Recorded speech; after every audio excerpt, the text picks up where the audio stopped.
एक freight train inspector को एक खाली कार्गो कार के अंदर हेल्प अस लिखे स्क्रैच मार्क्स मिलते हैं, लेकिन जब पुलिस पहुंचती है तो कोई सबूत नहीं मिलता कि वहां कभी कोई था भी।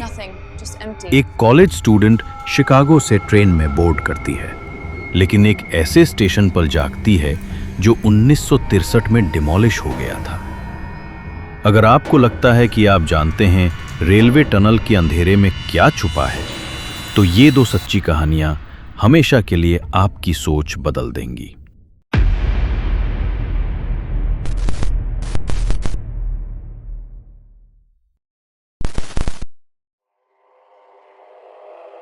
ये कहानी मार्कस की है, जो रूरल मोंटाना में 8 साल तक फ्रेट ट्रेन इंस्पेक्टर का काम करता था। उसका काम था रात में रिमोट स्विचिंग यार्ड्स में रुकी ट्रेन्स के कार्गो मैनिफेस्ट चेक करना।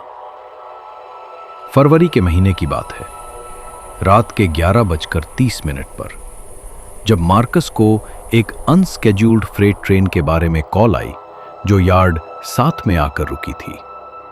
एक आइसोलेटेड डिपो जो सिर्फ गेहूं के खेतों और अंधेरे से घिरा था। बाहर का टेम्परेचर फ्रीजिंग पॉइंट से काफी नीचे था और ट्रैक्स पर घना कोहरा छाया हुआ था। मार्कस ने अपनी फ्लैशलाइट और क्लिपबोर्ड ली, फिर अपनी पिकअप ट्रक लेकर यार्ड गया। ट्रेन बहुत बड़ी थी, कम से कम 60 कार लंबी और बिल्कुल शांत। कोई इंजन नहीं चल रही, कोई क्रू मेंबर्स दिखाई नहीं दे रहे। ये अनयूजुअल था, लेकिन अनसुना नहीं। कभी कभी मैकेनिकल इश्यूज की वजह से ट्रेन्स अस्थायी रूप से छोड़ दी जाती थी। जब मार्कस ट्रेन कार्स के साथ साथ चलकर सीरियल नंबर्स चेक कर रहा था, तो उसने कुछ अजीब नोटिस किया। कार 23 का कार्गो डोर थोड़ा खुला था, सिर्फ कुछ इंच। कंपनी पॉलिसी के अनुसार ट्रांसपोर्ट के दौरान सभी डोर्स सील होने चाहिए थे। वो कार के पास गया और गैप से अपनी फ्लैशलाइट अंदर की ओर की। अंदर का हिस्सा बिल्कुल खाली था, जो मैनिफेस्ट के अनुसार सही था, लेकिन कुछ और था। गीले कंक्रीट और कुछ मेटालिक की डिस्टिंक्ट स्मेल। मार्कस ने हेवी डोर को और चौड़ा खोला और इन्वेस्टिगेट करने के लिए अंदर कदम रखा। तभी उसने सुना कार के दूसरे छोर से एक सॉफ्ट स्क्रैपिंग साउंड आ रही थी, जैसे नाखून मेटल पर घिस रहे हों। मार्कस ने पुकारा, हेलो, कोई है यहां? स्क्रैपिंग साउंड तुरंत रुक गई। उसने अपनी फ्लैशलाइट की बीम उस साउंड की तरफ की और देखा कि मेटल वॉल में फ्रेश स्क्रैच मार्क्स बने थे। वे रैंडम नहीं थे, वे शब्द बनाते थे, हेल्प अस, और उसके नीचे कार 31। मार्कस के हाथ कांपने लगे। वो जल्दी से कार से बाहर निकला और कार 31 की तरफ देखा, जो लगभग 200 फीट नीचे लाइन में थी। तभी उसने कुछ देखा जिसने उसका खून सुखा दिया। कार 31 के डोर के नीचे से एक फेंट ऑरेंज ग्लो निकल रही थी। अपने बेटर जजमेंट के खिलाफ मार्कस उस ग्लोइंग कार की तरफ चला। जैसे जैसे वो करीब आया, वो मफल्ड वॉइसेस सुन सकता था। कम से कम 3 अलग अलग लोग हश्ड, अर्जेंट टोन्स में बात कर रहे थे।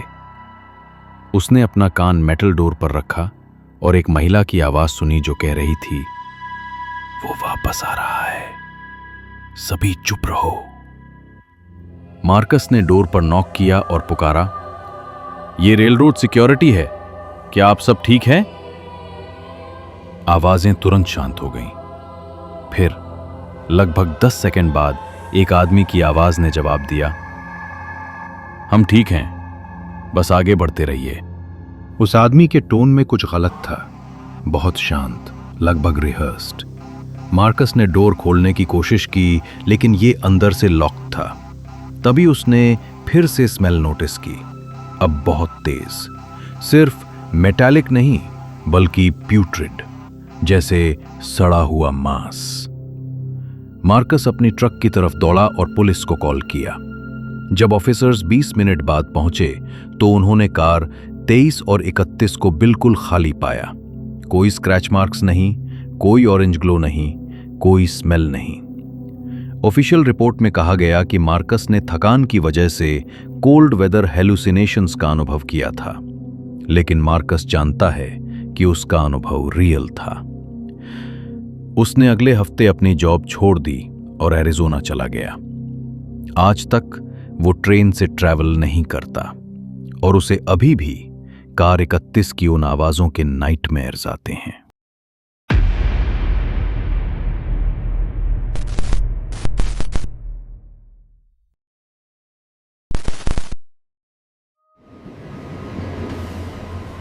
ये कहानी सैरा की है, एक कॉलेज स्टूडेंट की, जो पिछली फॉल में शिकागो से डेनवर तक एमट्रैक पैसेंजर ट्रेन में ट्रैवल कर रही थी।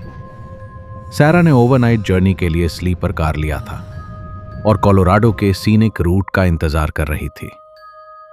रात के लगभग 3 बजे वो इसलिए जागी क्योंकि ट्रेन पूरी तरह रुक गई थी। उसने अपनी विंडो से बाहर देखा और पाया कि वे एक छोटे रूरल ट्रेन स्टेशन पर थे। प्लेटफॉर्म पुराने जमाने के स्ट्रीट लैंप्स से धीमे से लिट था और एक विंटेज स्टेशन हाउस था जो 1940 के दशक का लग रहा था। सैरा ने अपना फोन चेक किया। अगले 4 घंटे तक कहीं रुकना शेड्यूल नहीं था। उसने सोचा ये मेंटेनेंस डिले है। लगभग 10 मिनट बाद सैरा ने अपने स्लीपर कंपार्टमेंट के बाहर कॉरिडोर में फुटस्टेप्स सुने। हैवी बूट्स धीरे धीरे चल रहे। फिर उसने ट्रेन कार डोर के खुलने और बंद होने की विशिष्ट ध्वनि सुनी। पैसेंजर बोर्ड हो रहे थे। ये उसे ऑड लगा। रात के 3 बजे नोवेयर के बीच में कौन ट्रेन में बोर्ड करेगा? सैरा ने अपने कंपार्टमेंट का डोर क्रैक खोला और कॉरिडोर में झांका। वो न्यू पैसेंजर्स को चलते हुए देख सकती थी, लेकिन उनके चलने के तरीके में कुछ गलत था। उनके स्टेप्स परफेक्टली सिंक्रोनाइज्ड थे, जैसे वे फॉर्मेशन में मार्च कर रहे हों। उसे एक पैसेंजर की ग्लिम्स मिली जब वो कॉरिडोर लाइट के नीचे से गुजरा। वो डार्क सूट और हैट पहने था। दोनों कई डेकेड्स पुराने लग रहे थे। उसकी स्किन पेल थी, लगभग ग्रे, और वो एक लेदर सूटकेस कैरी कर रहा था जो बेटर डेज देख चुका था।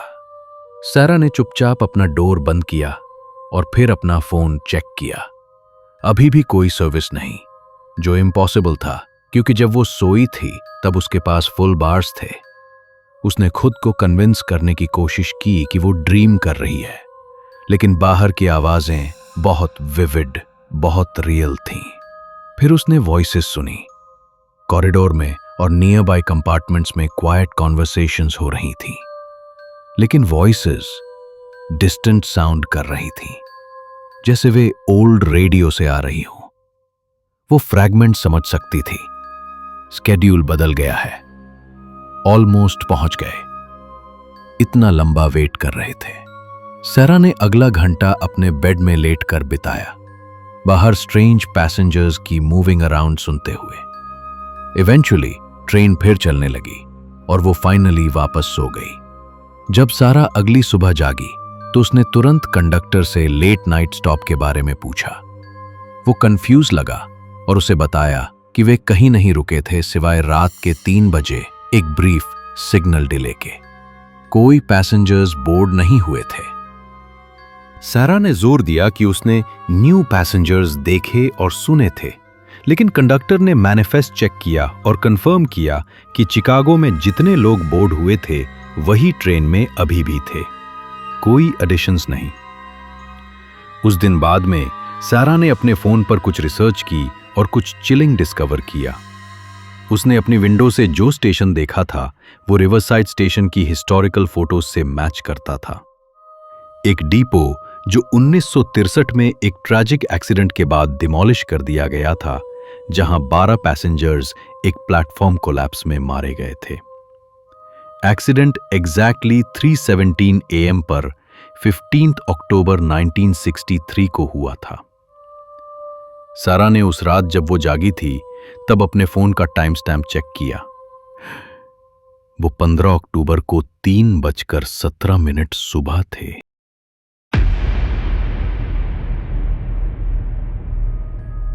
ये दो सच्ची कहानियां थीं, ट्रेन्स और उन लोगों की जिन्होंने रेलवे सिस्टम्स के पास कुछ अनएक्सप्लेनेबल एनकाउंटर किया।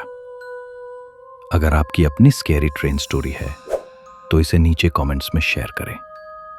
मैं हर सिंगल वन पढ़ता हूं। और अगर आपको यह वीडियो पसंद आया तो मोर ट्रू हॉरर स्टोरीज के लिए सब्सक्राइब करें।